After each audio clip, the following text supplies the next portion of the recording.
इस कहानी की शुरुआत होती है एक छोटे से गांव सुखपुर से। ये गांव शहर की चकाचौंध से दूर हरियाली और कच्चे रास्तों के बीच बसा था। यहाँ के लोग गरीब जरूर थे, लेकिन दिल के बहुत साफ थे। सुबह होते ही गांव में चूल्हों की आग जल उठते और शाम को लोग मेहनत की थकान लेकर घर लौटते। इसी गांव के चौराहे पर एक छोटी सी दुकान थी। इस दुकान का मालिक था कालू। कालू बाहर से बड़ा सीधा साधा दिखता था, लेकिन उसके दिल में लालच भरा हुआ था। उसने दुकान के ऊपर एक बड़ा सा बोर्ड लगा रखा था, 10 रुपए प्लेट, और नीचे मोटे अक्षरों में लिखा था, आज ही खाएं। आओ भाई, गरम गरम दाल चावल, सिर्फ 10 रुपए में पेट भर खाना। 10 रुपए सुनते ही मजदूर, किसान, बुजुर्ग सब दुकान की ओर खिंचे चले आते। गरीब आदमी के लिए 10 रुपए बहुत बड़ी राहत होती है। लोग प्लेट उठाते, खाते और तारीफ करते।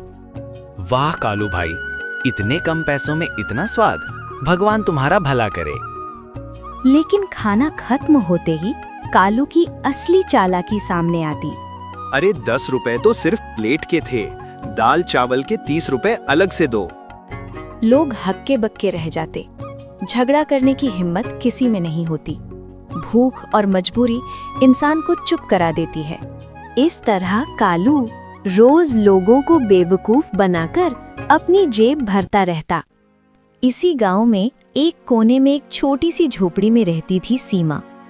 वो अपनी बूढ़ी माँ कमला के साथ रहती थी। पिता बचपन में ही गुजर चुके थे। घर में पैसे कम थे, लेकिन संस्कार बहुत अमीर थे। बेटी, अब गुजारा मुश्किल हो रहा है, कुछ न कुछ करना होगा। माँ, मैं दाल चावल अच्छा बनाती हूँ, क्यों ना हम भी दुकान लगाएं, लेकिन ईमानदारी से। माँ की आंखों में आंसू आ जाते हैं। अगली सुबह सीमा ने छोटी सी दुकान लगाई। उसने एक सादा सा बोर्ड लगाया, दाल चावल प्लस प्लेट इक्वल टू 10 रुपए।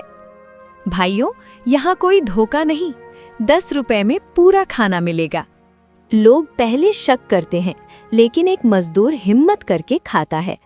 अरे, ये तो सच में 10 रुपए का ही है और स्वाद भी लाजवाब। धीरे धीरे सीमा की दुकान पर भीड़ लग जाती है। कालू दूर से ये सब देख रहा था। उसका चेहरा गुस्से से लाल हो जाता है। अगर ये लड़की ऐसे ही चलती रही तो मेरा धंधा खत्म हो जाएगा। एक दिन गांव में एक बूढ़ा साधु आता है। चेहरा थका हुआ, आंखों में भूख। कालू के पास। बेटा, 2 दिन से भूखा हूँ, थोड़ा खाना दे दो। कालू गुस्से से, यहाँ मुफ्त नहीं मिलता, भाग यहाँ से। फिर वो बाबा सीमा के पास आता है। सीमा आदर से, बाबा बैठिए, भूखे को खाना खिलाना सबसे बड़ा धर्म है। कालू ये सब देख नहीं पाता। गुस्से में आकर वो एक खतरनाक साजिश रचता है। रात में सीमा के खाने में चुपचाप दवा मिला देता है। कालू शैतानी हंसी में, अब देखता हूँ ईमानदारी कैसे चलती है। कुछ ही घंटों में लोगों को पेट दर्द होने लगता है। गांव में हड़कंप मच जाता है। अरे, हमें तो दर्द हो रहा है। गांव में पंचायत बैठती है। कालू झूठ बोलते हुए, सरपंच जी, सीमा मिलावट करती है। सीमा रोते हुए, मैंने कुछ गलत नहीं किया। तभी वही बूढ़ा साधु आगे आता है। साधु गंभीर आवाज में, मैंने सब देखा है, दवा कालू ने मिलाई थी, सीमा निर्दोष है। कालू की जुबान बंद हो जाती है। कालू को गांव से निकाल दिया जाए। सीमा ईमानदारी से दुकान चलाती है, गरीबों को मुफ्त खाना देती है और गांव की शान बन जाती है। इस कहानी से हमें यही सीख मिलती है, ईमानदारी देर से सही, लेकिन जीतती जरूर है।